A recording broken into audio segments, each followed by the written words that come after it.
예, 오늘은 503번째 맞이하는 종교개혁주일입니다. 그러니까 503년 전에 마틴 루터가 당시 타락하고 부패한 캐톨릭 교회에 저항해서 개혁의 횃불을 높이 들었습니다. 그 결과로 우리 개신교가 탄생한 것이죠. 그래서 우리 개신교는 그 이름 자체가 프로테스탄트입니다. 개혁하는 교회, 저항하는 교회, 불의에 맞서 싸우는 교회, 그런 이름이 개신교예요.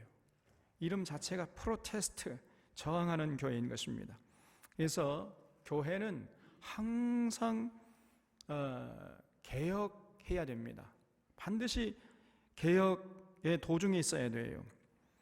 이제 개혁을 완수했다 이렇게 생각하는 순간 그 교회는 벌써 이제 변질되기 시작하는 거예요. 개혁하지 않는 교회는 반드시 변질되고 썩게 되어 있는 것입니다. 돌이켜보면은 종교개혁의 불길이 솟아오른 지 503년이 지났는데 500년여 전이나 오늘이나 별로 달라진 것이 없어요. 그런데 다시 말하면은 500년 전에 그 중세 교회나 오늘의 교회나 거의 대동소이하다.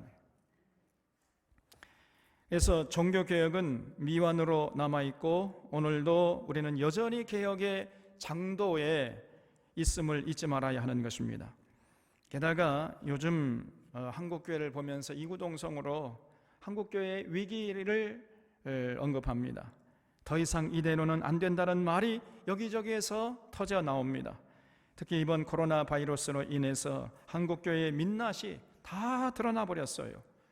코로나 바이러스의 진원지라는 오명을 지금 쓰고 있는 실정입니다.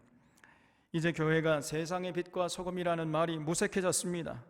신천지, 하나님의 교회, 여호와의 증인 등 이단들이 바로 하고 있고 대형 교회의 세습 문제는 어제 오늘의 일이 아니에요.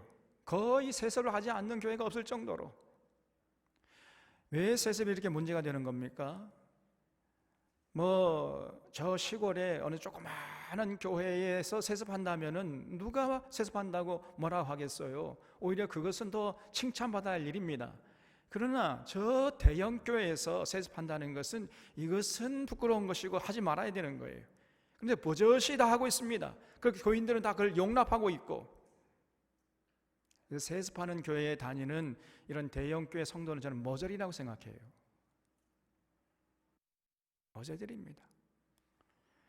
근데 이것이 어제 오늘의 일이 아니에요. 또한 극우 태극기 세력들이 깊숙이 교회 안에 들어와 있고 청년들이 시대의 변화를 수용하지 못해서 교회를 외면하고 있는 실정이에요.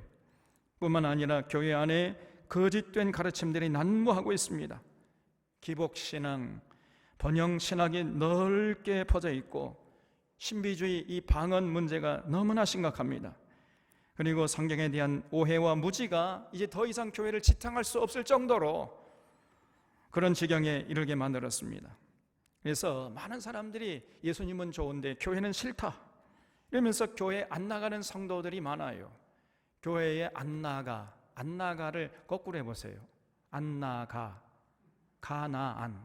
가나안 성도라고 그러죠. 가나안 성도가 벌써 100만 명이 넘었다는 거예요. 100만 명이.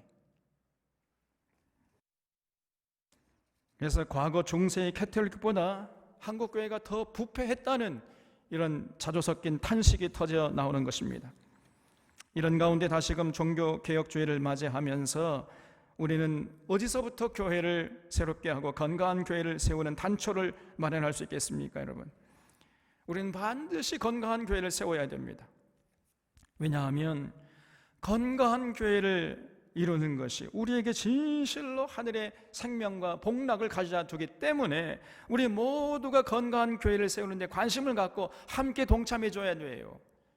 이게 누구 한 사람에 의해서 만들어지는 것이 아니라 우리 모든 교우들이 함께 관심하고 동참할 때 비로소 건강한 교회를 세워서 하늘의 생명과 복락을 누리게 될 것입니다, 여러분.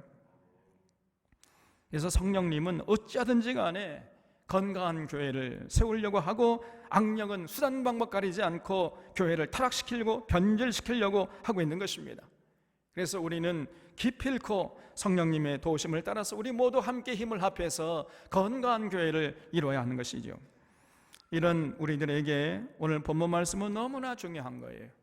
오늘 본문 말씀에는 진실로 건강한 교회를 이루는 비결이 담겨 있기 때문입니다. 13절 보겠습니다.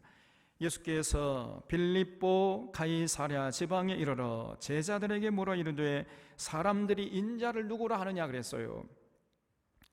이 빌립보 가이사랴는 이 팔레스타인 땅을 지도를 놓고 보면은요 맨 북쪽에 있습니다. 우리나라 저 백두산 같이 맨 꼭대기 북쪽에 있어요. 그래서 그 헐몬산은 백두산보다 더 높이가 높습니다. 그래서 헐몬산에 가보면 만년설이 늘 덮여 있어요. 그래서 그 헐몬산에서 시나브로 만년설이 이제 녹아서 그 흐르는 물이 이제 빌립보 가이사랴로 흘러 들어가는 거예요. 그래서 빌립보 가이사랴에 가보면은 거기는 굉장히 수량이 풍부하고 또 그렇기 때문에 땅이 기름지고 넓습니다. 항상 거기는 물자가 풍부하고 기름진 땅에서 나오는 그 생산물, 농산물들이 많기 때문에 사람들이 참 잘 먹고 잘 사는 이런 동네였단 말이에요. 그런 곳에 예수님이 제자들을 데리고 가신 것입니다.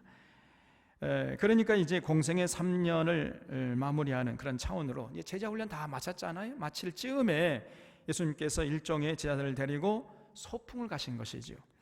거기서 제자들에게 예수님이 사람들이 인자를 누구라 하느냐, 인자는 이제 예수님이죠. 사람들이 나를 누구라 하느냐 이렇게 물었어요. 그러자 14절에 이르되 더러는 세례 요한, 더러는 엘리야, 더 어떤 이는 예레미야나 선지자 중에 하나라 하나이다 이렇게 대답했습니다. 그러니까 당시 사람들이 예수님을 어떻게 생각했냐면은 어떤 훌륭한 사상가나 예언자 정도 그 이상으로 생각하지 못하고 그저 훌륭한 사상가나 철학자 정도 된다 이렇게 알고 있었던 거죠. 그러니까 예수님께서 제자들에게 다시 물었어요. 15절에 이랬을 때 자 그렇다면 너희는 나를 누구나 하느냐 이렇게 물었습니다. 시몬 베드로가 대답하여 이르되 주는 그리스도시요 살아계신 하나님의 아들이시니이다 이렇게 대답했어요. 그러니까 베드로가 예수님을 무슨 훌륭한 스승이나 철학자 정도가 아니라 그리스도라고 대답한 겁니다. 그리스도. 이 그리스도란 말은 헬란 말인데 히브리 말로는 메시아란 말이에요. 여러분 잘 아시다시피. 그리고 이 그리스도 메시아란 말을 우리말로 번역을 하면은 왕이란 말이에요. 왕, 통치자 이런 말입니다.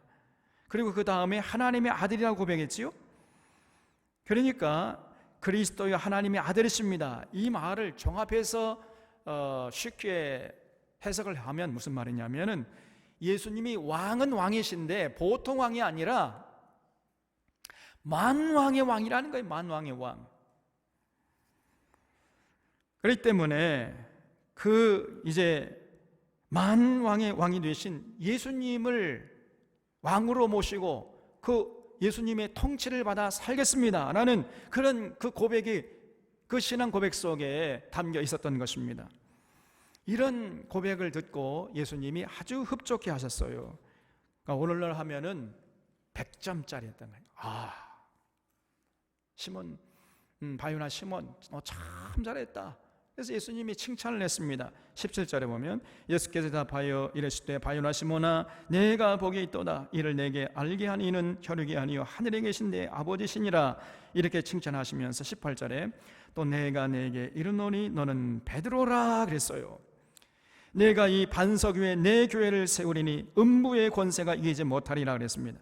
이 베드로라는 말은 베드로 페트라에서 온 겁니다. 페트라라는 말은 반석이란 말이에요. 반석, 암석, 덩어리, 돌덩어리 그런 얘기예요.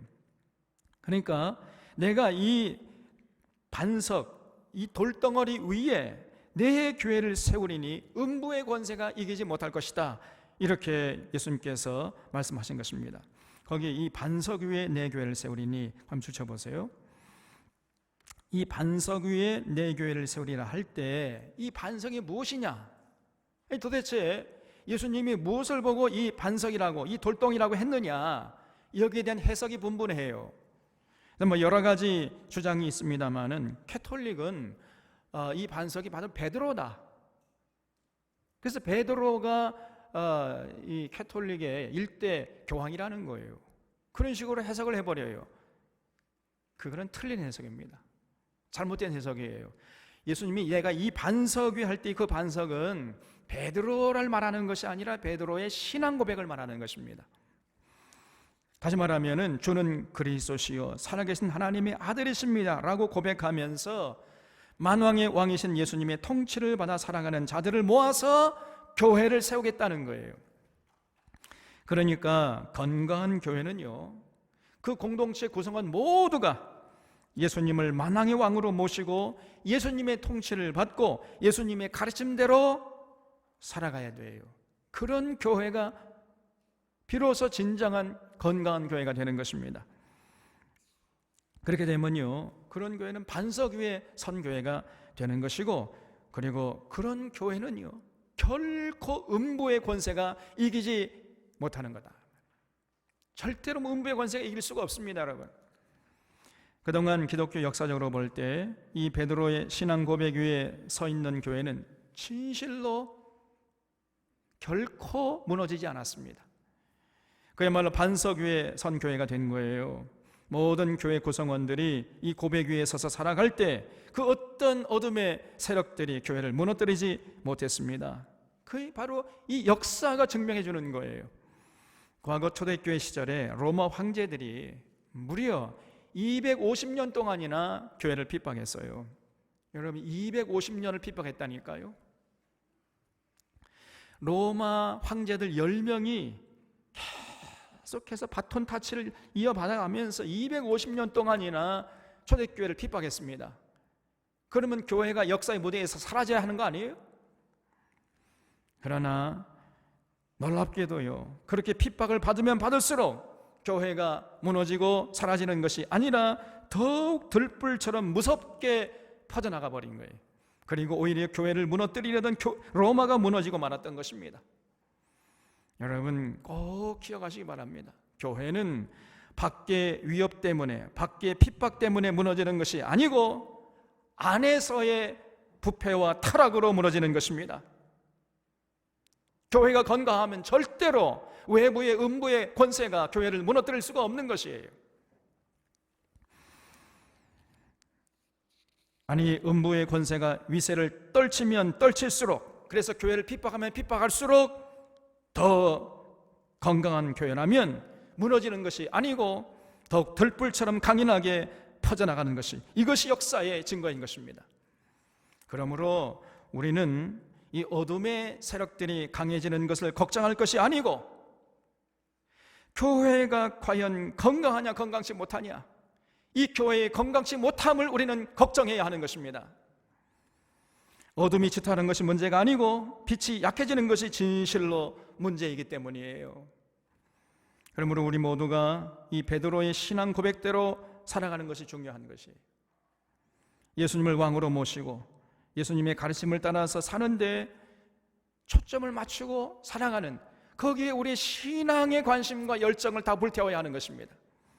그러면 건강한 교회를 일 수가 있는 것이고, 그러면 그런 공동체는 하늘의 복락을 누리면서 어떤 음부의 권세가 이기지 못하게 되는 것이죠.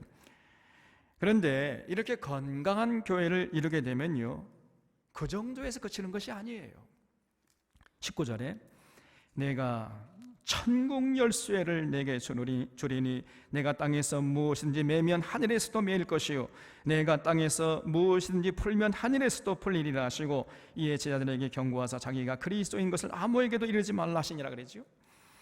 예수님을 만왕의 왕으로 모시면서 그 예수님의 통치를 받으면서 살아가는 사람들이 모인 공동체는요, 음부의 권세가 이기지 못할 뿐 아니라 더 나아가서는 천국의 열쇠까지 소유하게 된다는 것입니다. 여러분, 거기 내가 땅에서 무엇인지 매면 하늘에서도 매일 것이요 땅에서 무엇인지 풀면 하늘에서도 풀리리라 이렇게 했는데, 이것이 과연 무슨 말이에요?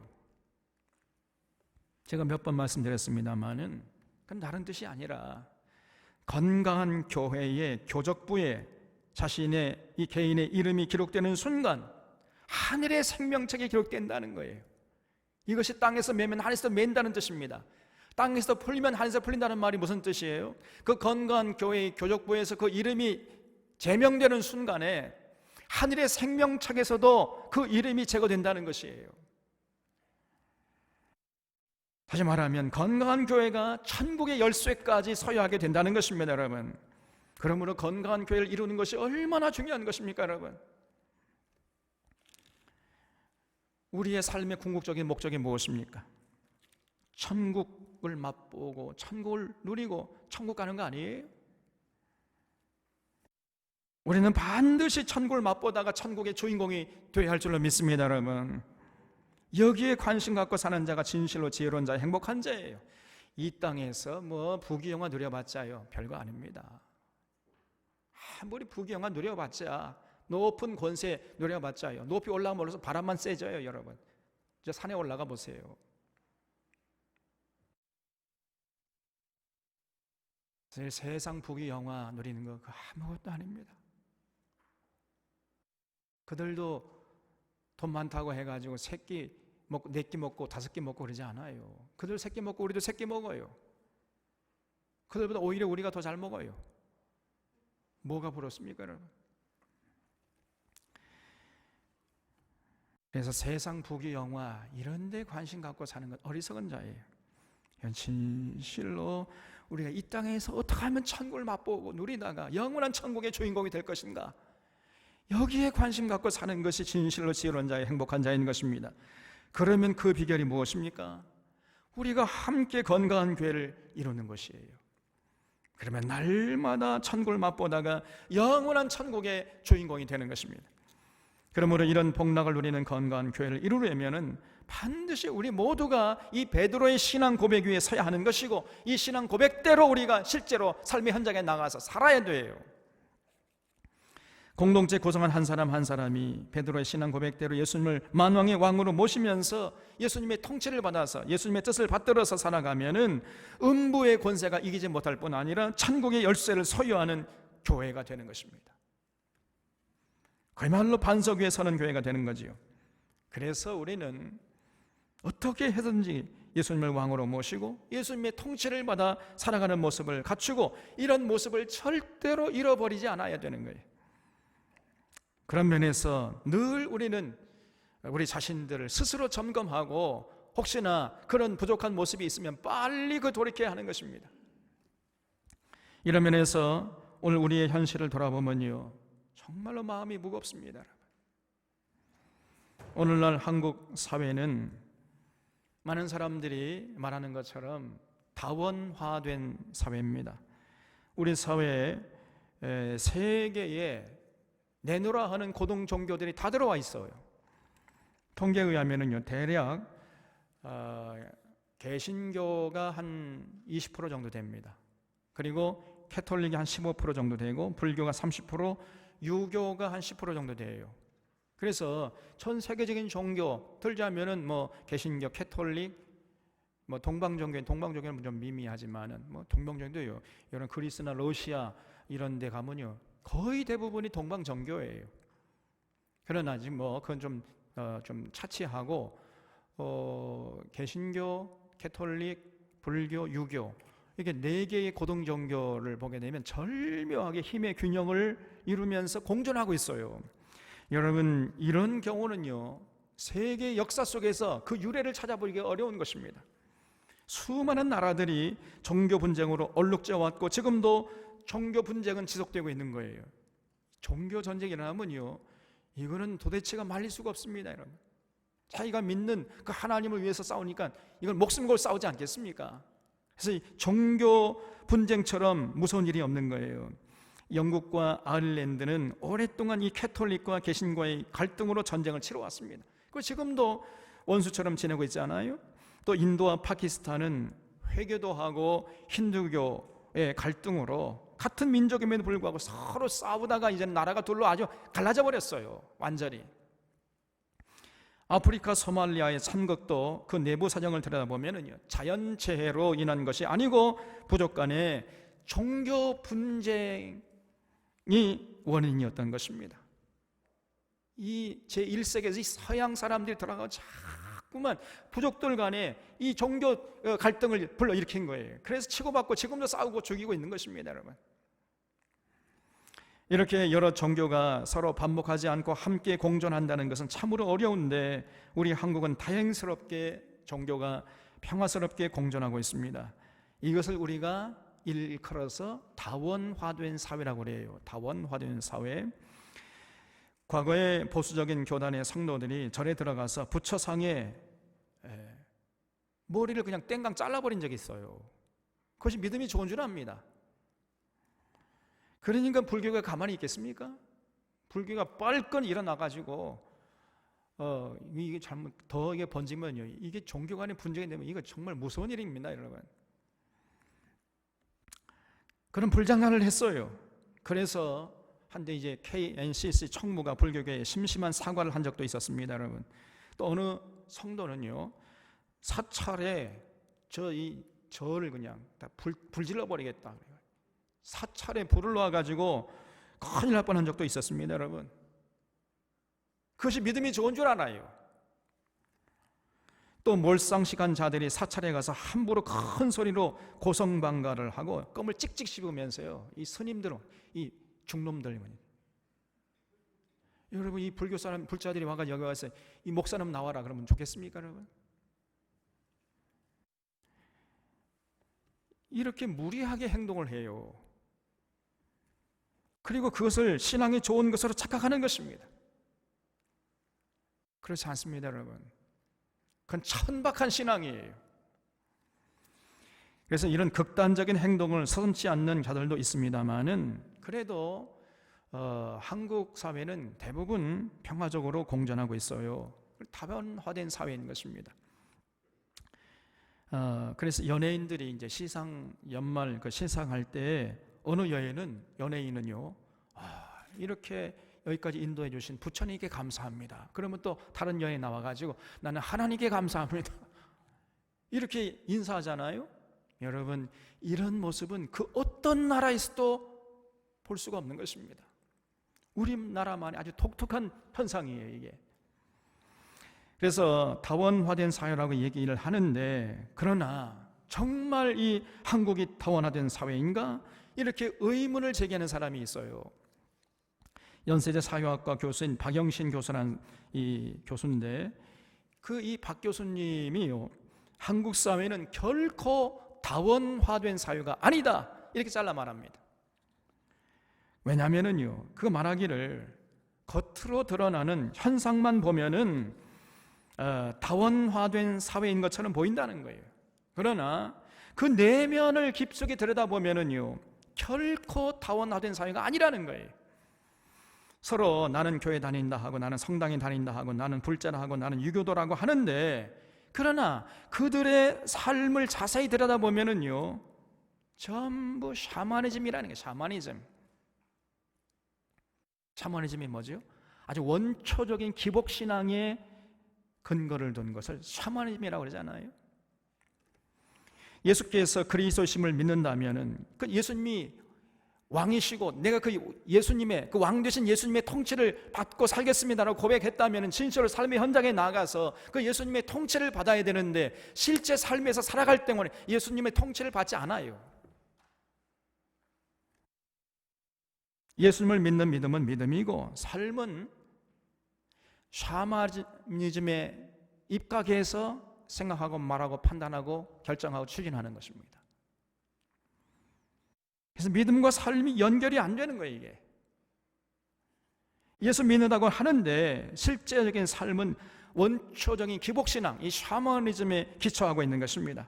그래서 그 뿌리를 파고 들어가 보면은 한국 사람들의 심성에 깊이 뿌리 박힌 이 샤머니즘에 다 그 뿌리를 대고 있다는 것입니다.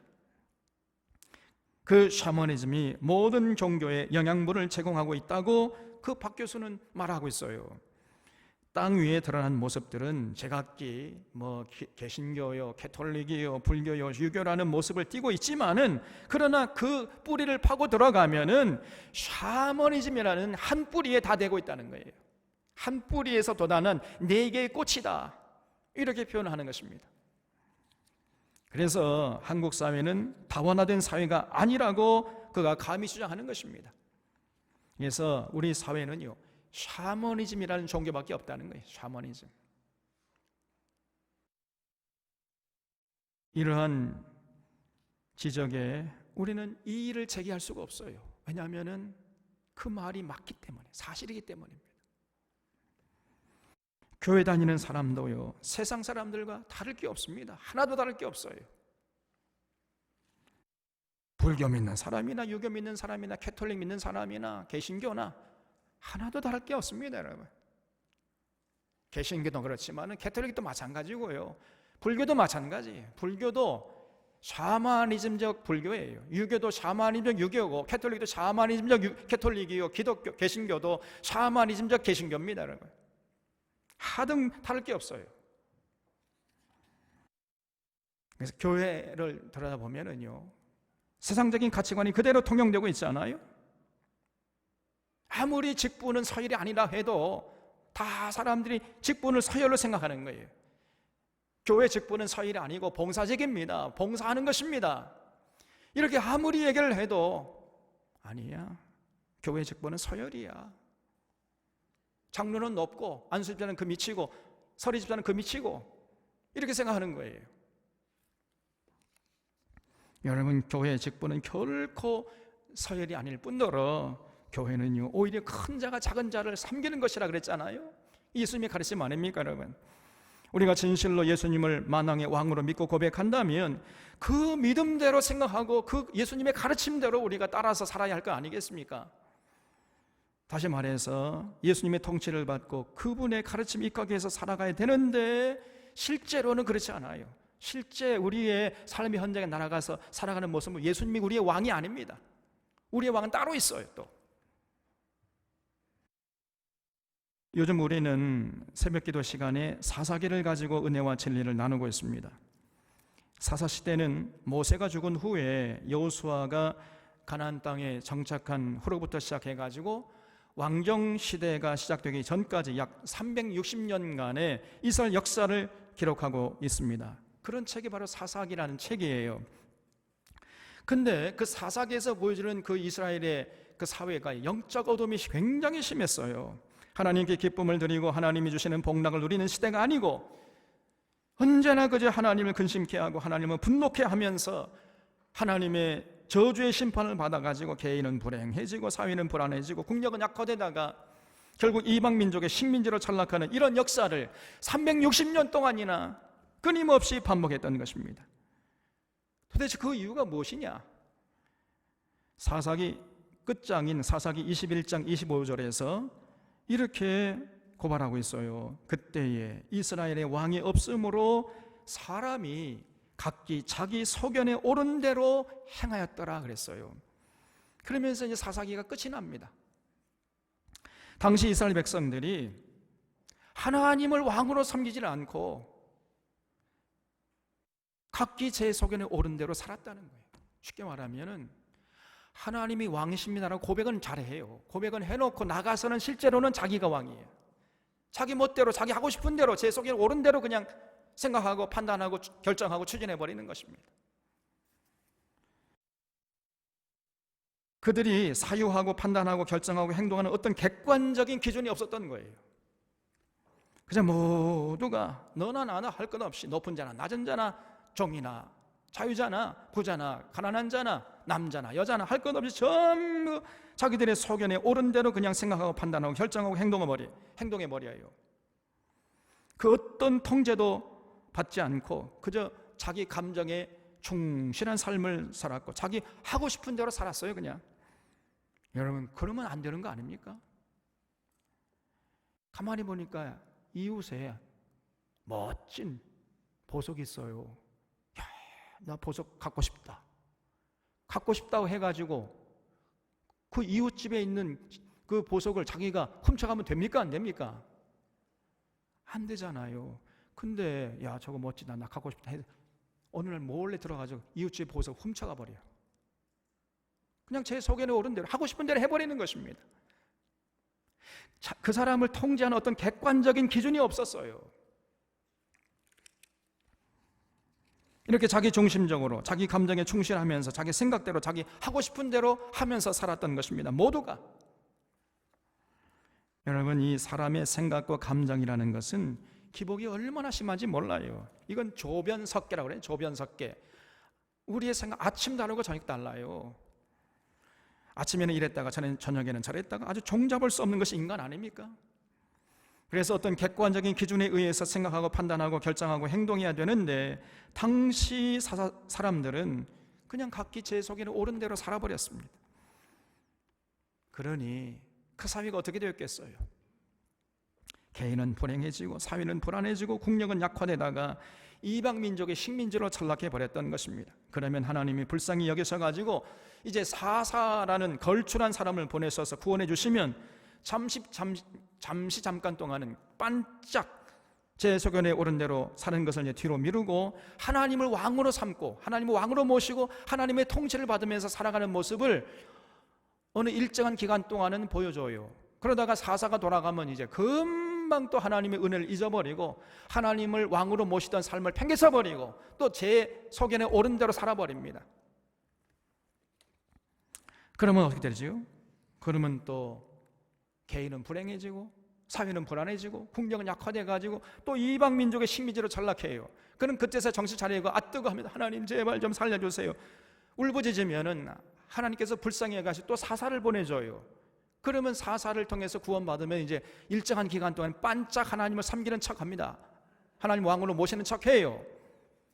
그러다가 조금만 세월이 흐르면 또다시 하나님의 은혜를 잊어버리고 하나님을 왕으로 섬기던 삶을 팽개쳐버리고 제 속에 옳은 대로 살아버립니다. 이런 역사를 360년 동안이나 지속했던 거예요. 그러다가는 나중에는 하나님이 사사를 보내면요, 그 사사마저도 타락을 해버립니다. 기가 막힌죠. 그리고 제사장은 돈 몇 푼에 양심 팔아먹고 신앙 팔아먹고 우상을 섬겨버리고 상인들은 제각기 거짓 저울과 거짓 줄을 사용해가지고 부당이득을 취득하고 갖고 싶은 것이 있다고 함부로 이웃집에 들어가서 도둑질을 해버리고 성적 타락이 극심해가지고 동성애자들이 득식을 했고 조그만 문제 하나 해결하지 못해가지고 서로 동족들끼리 싸우고 죽이는 끔찍한 전쟁을 벌였습니다. 여러분, 베냐민 지파와 나머지 11지파가 전쟁을 벌여가지고요, 베냐민 청년들 2만 5천 명을 죽였어요. 동족들이. 베냐민족 600명만 살아남았습니다. 이렇게 600명을 제외한 모든 베냐민 지파 사람들 전부 도륙하는 끔찍한 전쟁을 벌인 거예요. 그래도 분이 풀리지 않아가지고 저들이 모여가지고요, 앞으로 절대로 이 베냐민 지파에게 딸을 주지 않기로 그냥 하나님 앞에서 서약을 해버립니다.